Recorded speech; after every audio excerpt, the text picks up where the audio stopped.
After Saturday night for the Carolina Hurricanes, it's 1 down, 15 to go.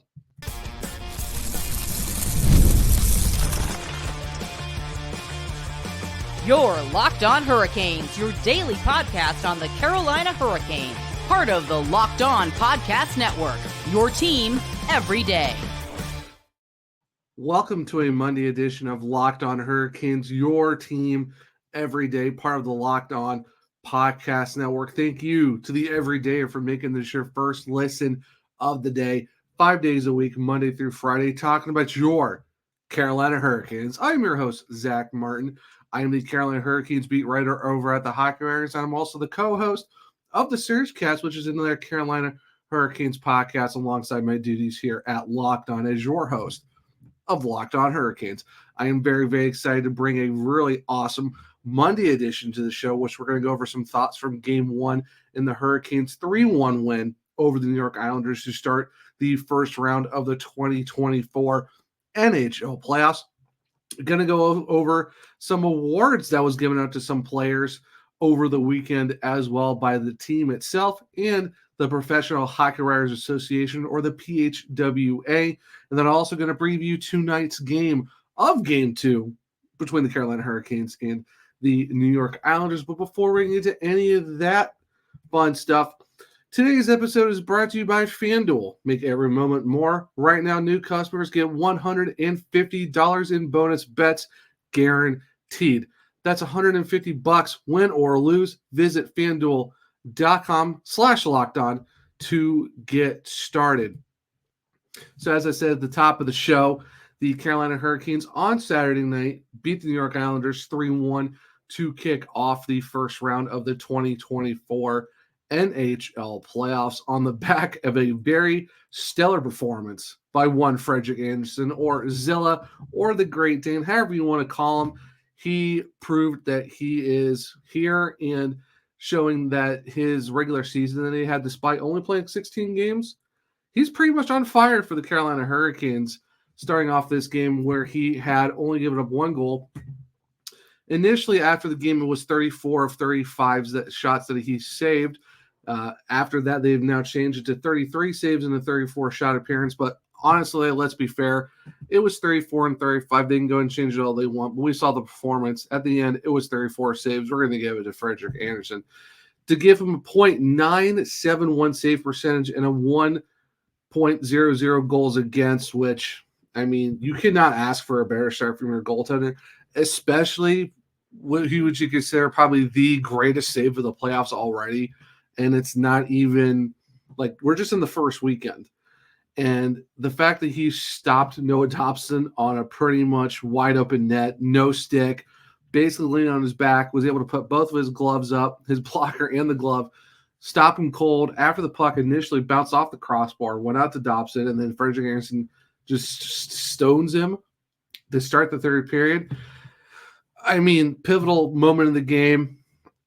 And of course, Carolina Hurricanes, like I said, do go on and win Game 1 of that contest 3-1, which, if you want to rewind that back real quick, Evgeny Kuznetsov, in his first playoff game for the Hurricanes, kicks it off with a power play goal on a really tough shot, but a great screen by Stefan Noesen was able to get the shot past Semyon Varlamov to put the Hurricanes up 1-0 after a nice little give and go between him and Martin Necas. And this wouldn't be the only time that those two guys of Noesen and Kuznetsov and even Necas was also able to contribute on later in the game as well.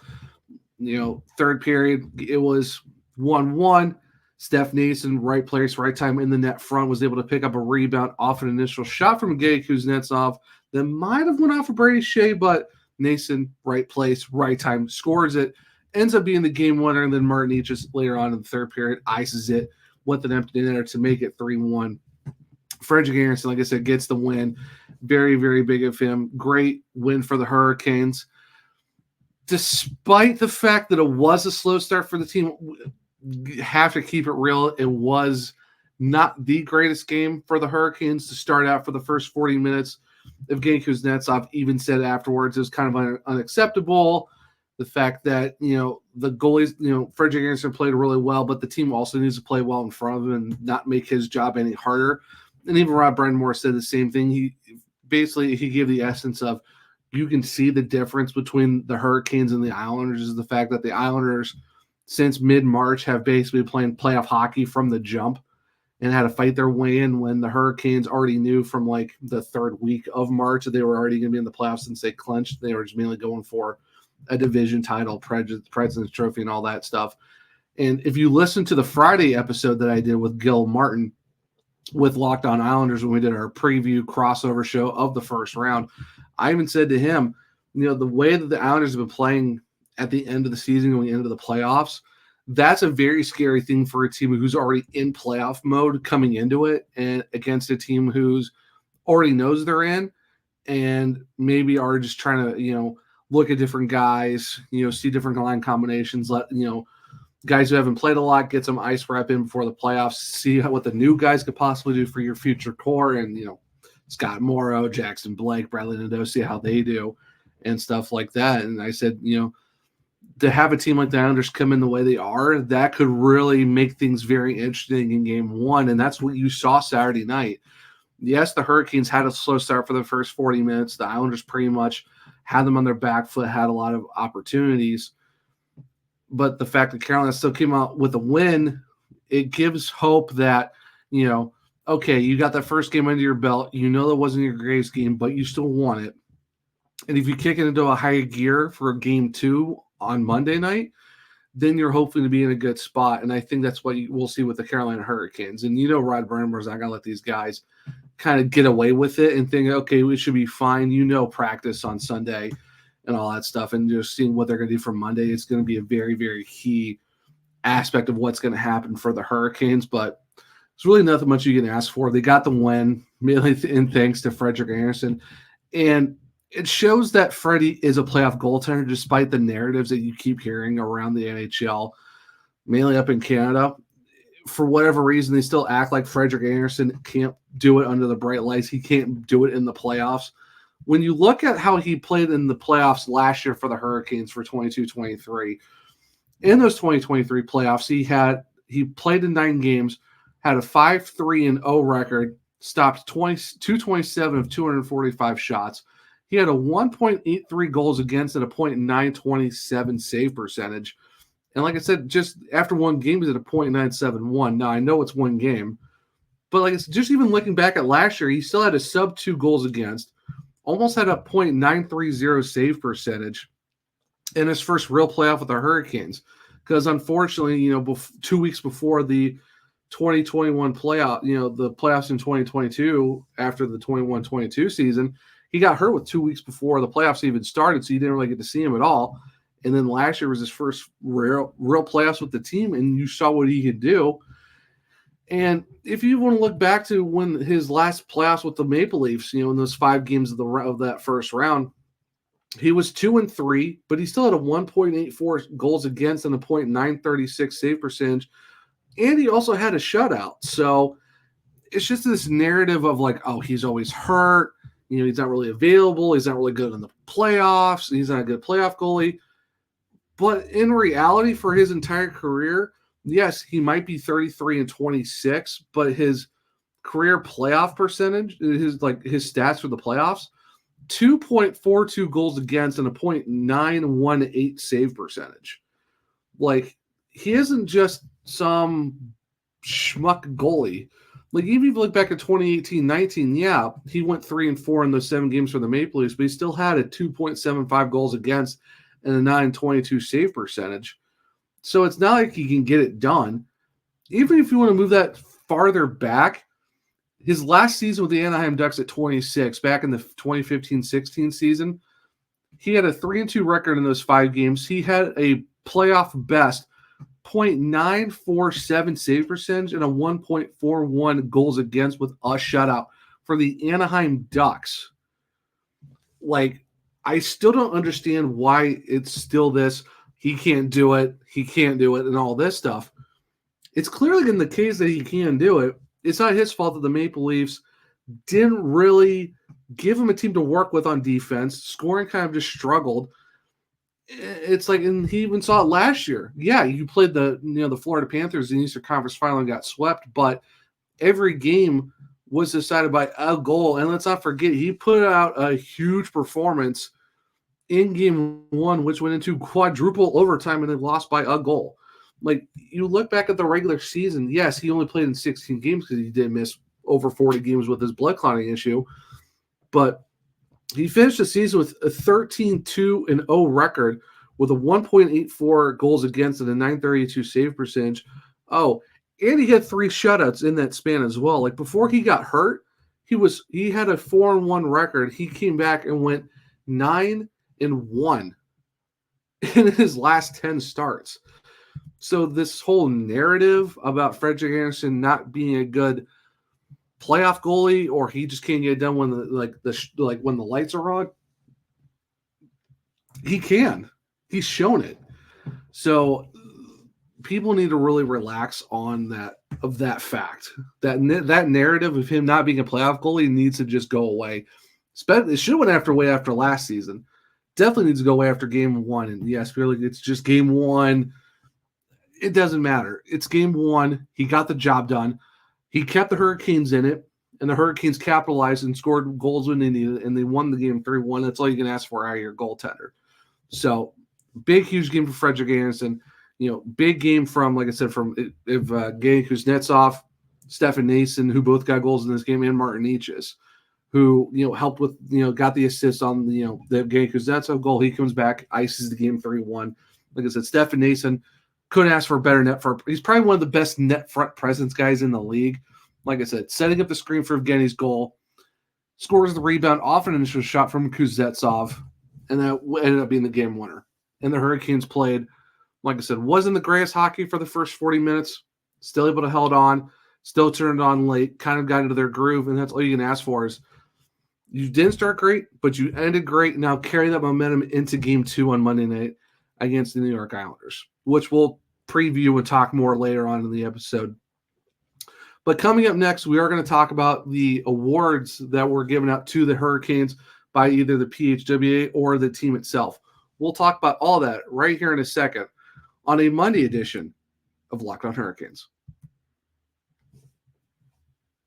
It's playoff time in the NBA and NHL. Baseball's in full swing, and FanDuel is your place to bet on every game. Right now, new customers get $150 in bonus bets guaranteed. That's $150 win or lose. Bet on everything from slap shots to home runs to slam dunks, all in an app that is safe, secure, and easy to use. What are you waiting for? Visit FanDuel.com/lockedon and make your first bet an automatic win. FanDuel, America's #1 sportsbook. Life insurance is an important safety net for your family, but trying to find the right policy on your own can be time-consuming and overwhelming, and that's why you need Policy Genius. Policy Genius is the country's leading online insurance marketplace. It saves you time and money so you can provide your family with a financial safety net starting today. With Policy Genius, you can find life insurance policies that start at just $292 per year for a $1 million worth of coverage. Some options offer same-day approval and avoid unnecessary medical exam. Policy Genius helps you compare your options from top companies, and their team of licensed experts is on hand to help talk you through it. Talk to a team of award-winning agents who will walk you through the process step by step, and it's easily compare quotes to America's top insurers in just a few clicks to find your lowest price. Your work-life insurance policy may not offer enough protection for your family needs, and even worse, it may not come with you if you lose your job. And that's why with Policy Genius, they give you the unbiased advice from their licensed expert support team, which they have no incentive to recommend one insurer over another, so you can trust their guidance. Thousands of 5-star reviews on Google and Trustpilot from customers who found the best fit for their needs. Check life insurance off your to-do list in no time with Policy Genius. Head to policygenius.com/lockedonAHL or click the link in the description to get your free life insurance quotes and see how much you could save. That's policygenius.com/lockedonNHL. Welcome back to segment 2 of Locked On Hurricanes, your team every day. So over the weekend, the Carolina Hurricanes and the PHWA announced some awards for the Carolina Hurricanes, and the fact that Sebastian Aho has been selected by his teammates as the 2023-24 Steve Chiasson Award winner, and he was also nominated and given the award by the Carolina chapter of the Professional Hockey Writers Association to be the team's most valuable player, and they also named Seth Jarvis as the Josef Vasicek Award winner. So for the Steve Chiasson Award, it is given annually to the Hurricanes player that best exemplifies determination and dedication while proving to be an inspiration to his teammates through his performance and approach to the game, which after the season he had, it makes the most sense why Sebastian Aho was picked by his teammates for the Steve Chiasson Award. This season, he scored 36 goals and had 53 assists for 89 points in 78 games this year for the Canes, despite missing some time due to injury, and was able to set up the last game of the year to give some new guys a chance to play. But the fact that he was able to set career high in points, like I said, with his 89, and matching his previous career high in assists as well with 53, and the fact that he was able to lead the team in the goals, assists, points, and even plus minus, which was a plus 34, and he led the team in game-winning goals, which is 10. And even then, so a lot of milestones this season for him in terms of franchise ranks. You know, he's now third all-time in history in goals for the Hurricanes with 254, 303 assists, and 557 points. And he also passed Eric Staal for when it comes to career shorthanded goals, which is 17 in franchise history, and the most game-winning goals, which is now 48 since the team got relocated to Raleigh from Hartford.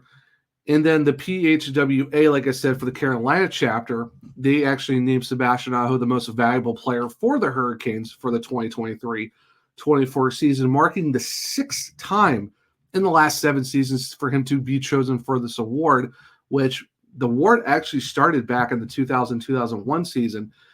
No other Hurricanes won that award more than 3 times, and that guy was Eric Staal. So right now it's Sebastian Aho with 6 and Eric Staal with 3 awards for the team's most valuable player given to them by the PHWA chapter, which, like I said, also makes sense as to why he's the most deserving of the award, because he represented the Hurricanes in the 2024 NHL All-Star Game for the 3rd time in his career, and in the fact that in terms of just his overall career with the Hurricanes, he has 468 points in 520 games since debuting with the team back in the 2006-17 season, where he has 218 goals and 250 assists. And the other award we got to talk about is the one that Seth Jarvis got from the PHWA chapter as well, which is the Josef Vasicek Award.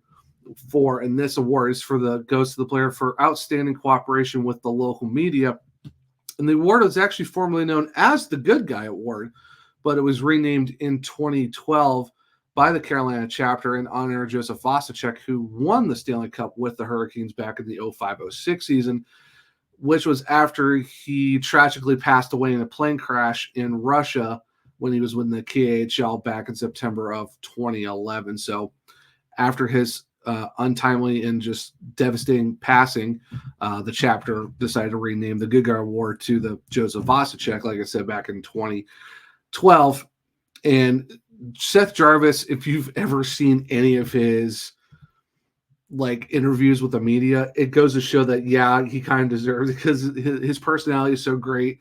He's always down to talk to the media. He's always down to work with the team's social media group and be able to do all the videos and the content. And he's just been all over the podcasting sphere in terms of the league, independent podcasters or other networks and stuff like that. The fact that he makes himself available says a lot of just how great he is and how he's able to go in, give his time to those certain groups to be, showing his side of his personality, and, showing that, yeah, hockey players do have some personalities. There's always that, hockey players, they're robots. They don't really show a lot of personality. With Seth Jarvis, you get your personality, and that's what, everyone loves about him, is the fact that he's just a guy who's just, yeah, he's going to say the the usual cliches, but he kind of livens it up.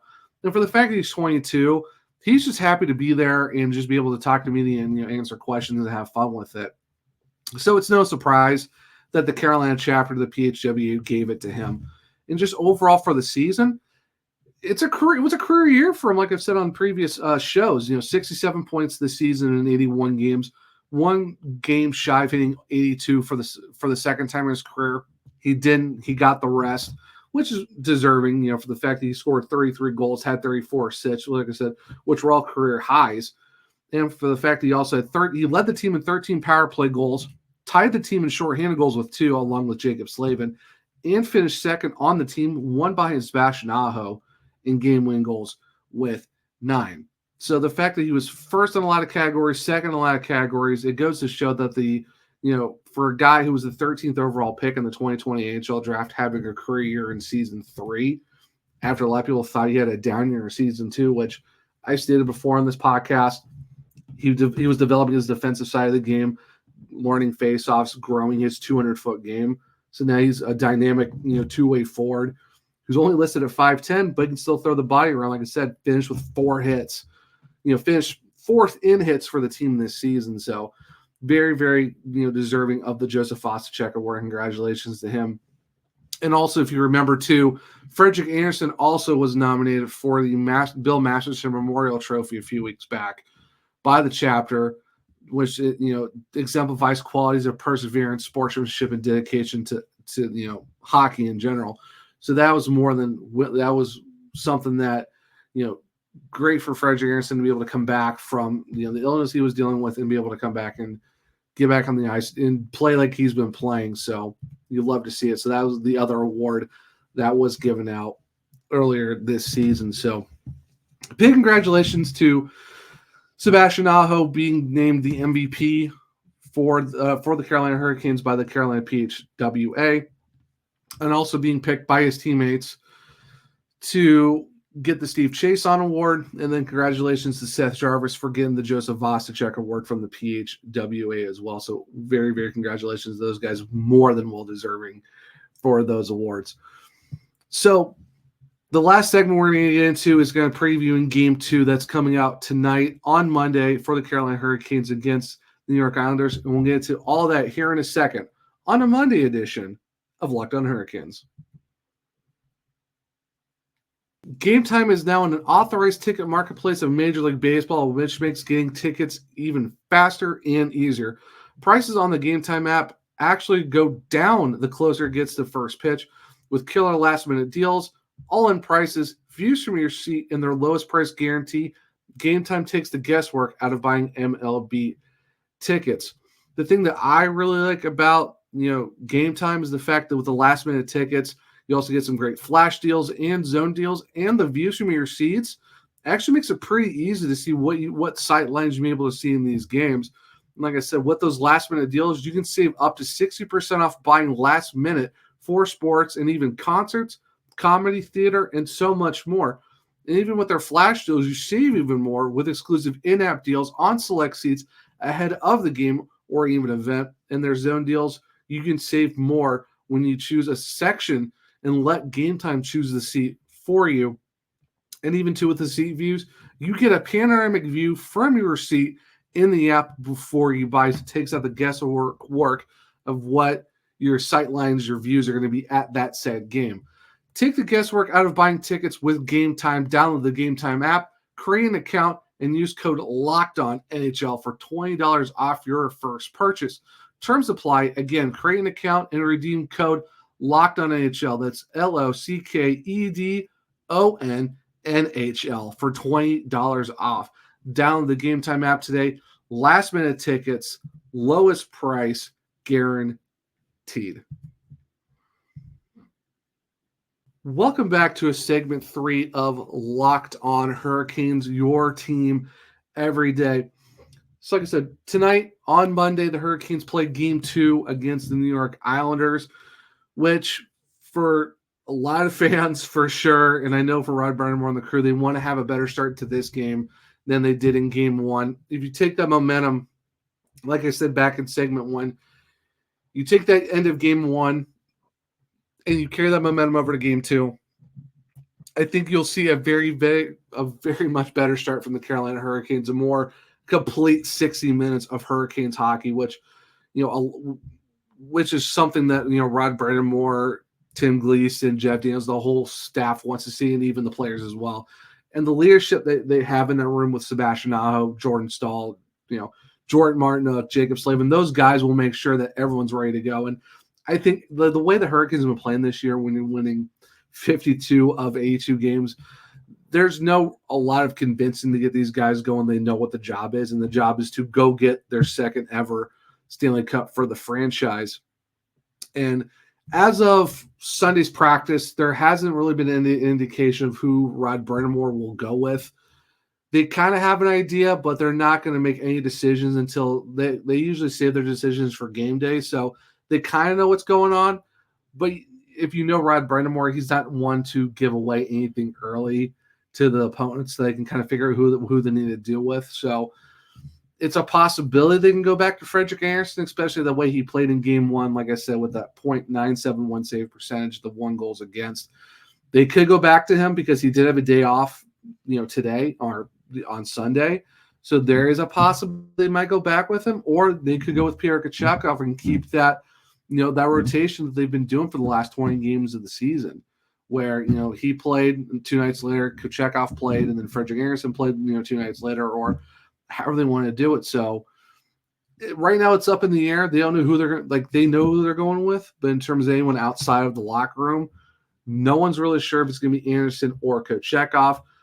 There has been no updates on Jesper Fast. It's not a concussion, but there's still some lingering effects that's still kind of affecting him after getting hurt on last Tuesday against the Columbus Blue Jackets to finish out the regular season. So they don't know if he's going to be back for sure yet, which you could see, just Barry Kotkaniemi coming back in once again. Now, will he center the second line like you saw in game 1, or will he play the wing where Jack Drury was, where Jack Drury played on the fourth line with Evgeny Kuznetsov and Stefan Noesen? So it'll be very interesting to see if Foss comes back, or and then he draws Zdeno Kotkaniemi's out, or is he still out? Then you see, KK still staying in, and then does he stay in his spot, or does him and Jack Drury flip? So it'll be very interesting to see how the forward core gets kind of shaked out with all those updates as well.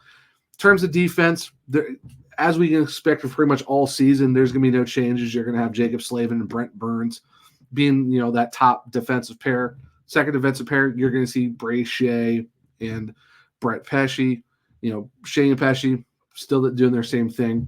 And then, of course, the third pair, which is probably analytically probably the best pair on the Hurricanes, and probably one of the top 10 best defensive pairs analytically in the entire AHL, and Dmitry Orlov and Jalen Chatfield. So I very doubt that.